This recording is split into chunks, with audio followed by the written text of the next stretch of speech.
What's going on, everybody? Welcome back to the channel. Jake Shavink here. Day two of Senior Bowl practice is in the books, and there are plenty of observations and standouts from day two. And we have to start right away with talking about Toledo cornerback Quinyon Mitchell. And really, it feels like it's just his Senior Bowl, and we're just kind of lucky enough to watch him practice, honestly. And really, it's two reps that caught my eye today against wide receiver Roman Wilson, who's done really well this week. We'll cover him in a bit. And really, with those two reps, it was all about the patience. He stays in that pedal. He's willing to just kind of wait for you to make a move, and he believes he can stick in the hip pocket. He believes he can recover with his athleticism, which of course he can.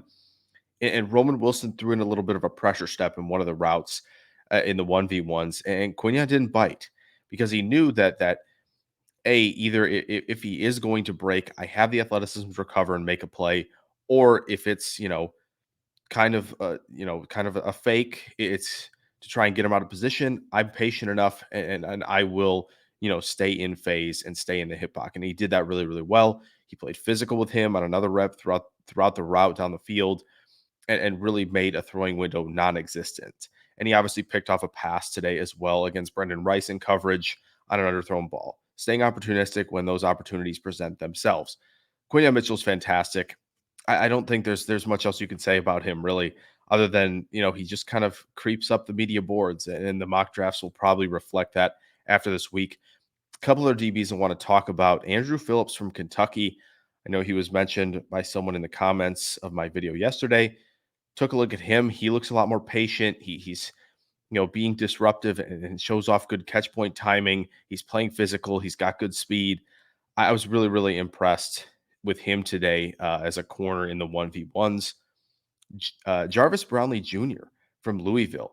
Really intriguing because obviously there are times where he's guessing right, and that's helpful. But he's staying physical with ham fighting. He's got good recovery speed, and he's pretty patient. I think the one thing that he has to kind of work on a little bit is not having such a wide base when he's down.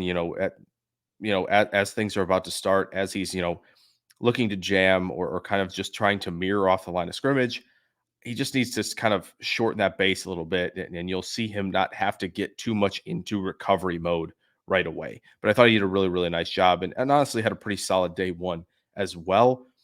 Cam Kinchins, another strong day from him. He just looks comfortable, back there at safety, just seeing everything kind of develop in front of him when stuff's coming his way. He takes care of that assignment.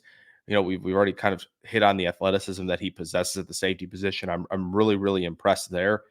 And it's hard for safeties to stand out because there's not a whole lot you can do unless you're in the 1v1s against tight ends. But he has really looked the part in terms of all the athleticism and the traits that you want to see out of a safety that can be a high impact player at the next level. As far as the offensive line goes, we'll start with Jackson Powers Johnson again.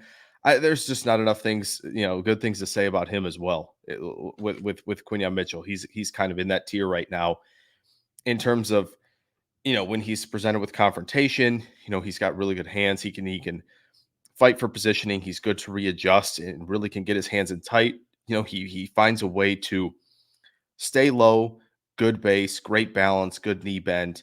When he's presented with contact, he has great footwork to kind of back himself off, give himself some space, and just the ability to mirror and recover when engaged, when guys are working to their counters. He just does an exceptional job with all of that. And whether it's center or guard, he's just been fantastic this week. Want to highlight for sure Isaiah Adams from Illinois. Really nice shout out for the alma mater here. But he's looked really good. The hand placement's been really solid. His base, he's dropping anchor really well. The knee bend is excellent. I think the technique is really good at the guard spot, and really either or, left or right guard. I think he's done a really solid job. He's going to get a little overshadowed, of course, by Powers Johnson, but I think he's been really rock solid this week, and I'm excited to kind of go back and see his film and just and see if it kind of mirrors what's been going down in Mobile. So really impressed there. Got to highlight Bo Limmer, the center from Arkansas, even though, Devondre Sweat obviously got him really good today. I think other than that, you see him playing with a really good base as well. I think you see him playing really low, and you got hands in tight, when he can get both hands in under the shoulder pads. He's playing low with one and high with another. That works fine, but he is doing the job of sort of how many call it, right? It's not a new term I'm inventing, losing slowly. And he did a really nice job of that, other than the one rep where he was just kind of hanging on for dear life against Sweat. But I think overall, a really solid job. Christian Jones, yet again, other than the one rep where Eric Watts ran through him, another really solid day. He looks comfortable in the sets. He's getting to the landmark, and he does a good job, even if the first kind of bit of contact for him is a bit wide. Good reset, and really in control when he's out there in pass protection. I want to highlight Javion Cohen too, and kind of a group of guys that were doing really well. Him, Limmer, Layden Robinson and Jones and Javon Foster, when those group were in a set of five in a lot of the 11s, keeping pockets super, super clean. Those five were doing a phenomenal job communicating with each other, the double teams here, I can take on an island. They were all really fantastic in that regard. But Javion Cohen looked really strong. I think he's bigger, so it's tougher for him to play with leverage, but I think he did a really solid job of that. When you look at the defensive line, Tavondre Sweat just pushes the pocket. He's just immense power, right? You see it, and he's getting his hands in tight, and he's driving with all the power he has from the get off. He's not getting too high up with his pads, so he's playing low. And when you have that type of momentum off the snap with that type of size, it's a tough combination. A lot of people are going to have trouble, but he also did a little bit of an arm over move on one of the guards that he rushed against. That was really impressive. So he's got more than one move, which is really, really nice because he's obviously going to be, have the size to be an early down run defender, but to show off some pass rush chops, that's really, really exciting. I think Darius Robinson, another great day. He's strong, explosive, has a lot of counters. He can get to a good counter even when it looks like he's a little bit washed out and a little bit stuck. You think he might not have one, but he does. He's flexible. He can bend a little bit at 286. Could see him in maybe some 3-tech and some sub downs, but he looks like a 5-tech through and through.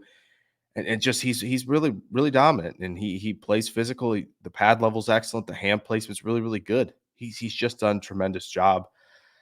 I think Gabe Hall again just really doesn't lose reps because he's so explosive, so quick. He can cross the face. You can get into that kind of attacking half of the offensive lineman, right? You kind of get into half man is what they call it, to kind of attack that either the outside shoulder, which is usually what guys like Gabe Hall do.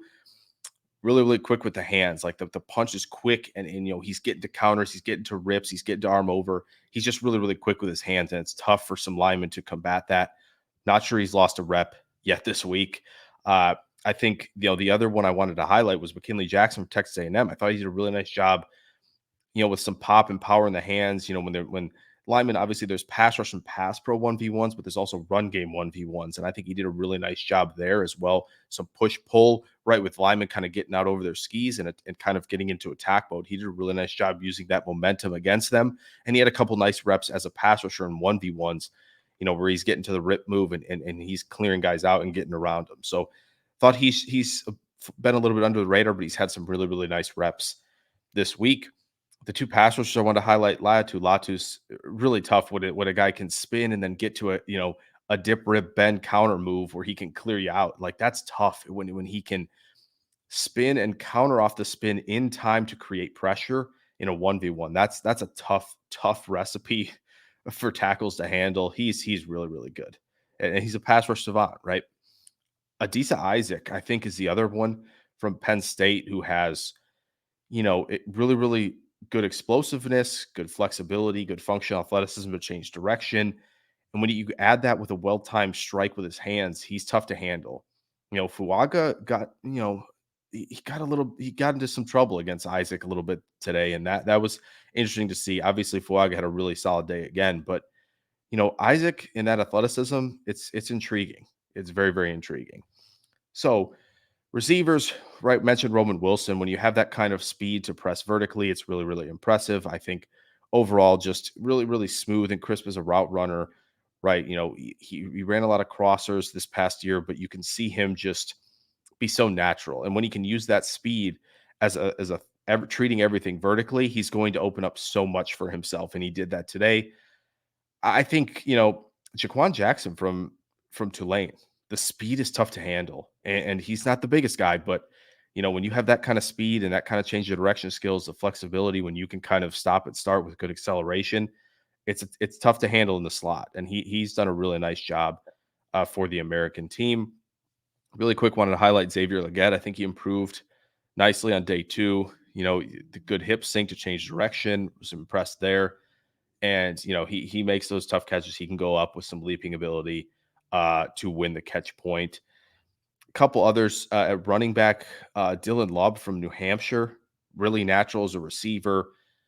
I think he is still somebody, you look at running back, you look at, okay, like, he's got some juice, he's got decent size for the position and he can catch the football. Like that's somebody who could join a committee and make an impact as a rookie. And I think Ray Davis continues to make plays. He made a one-handed catch up the seam today, made a tough catch on the sideline on Tuesday. So he's just making plays, and he's got some pretty darn good speed too. He's not the tallest, but he's well built for the running back position. And lastly, wanted to highlight Peyton Wilson and what he's done in coverage. Looks like the game is slowing down for him a little bit more in 11s, which is really, really fun to see. He's closing with good speed. He's disrupting the catch point on some tight ends and guys running crossers. So was really, really impressed there as well. So those were the guys that stood out to me. I could go on and on about a lot of the players, of course, but just wanted to keep it, highlighted to a smaller group. But let me know in the comments what you thought of Senior Bowl day two practice and who stood out to you. Throw a like down there, subscribe if you're new. Plenty more draft content coming soon on the channel. I will catch you guys in the next video. Farewell.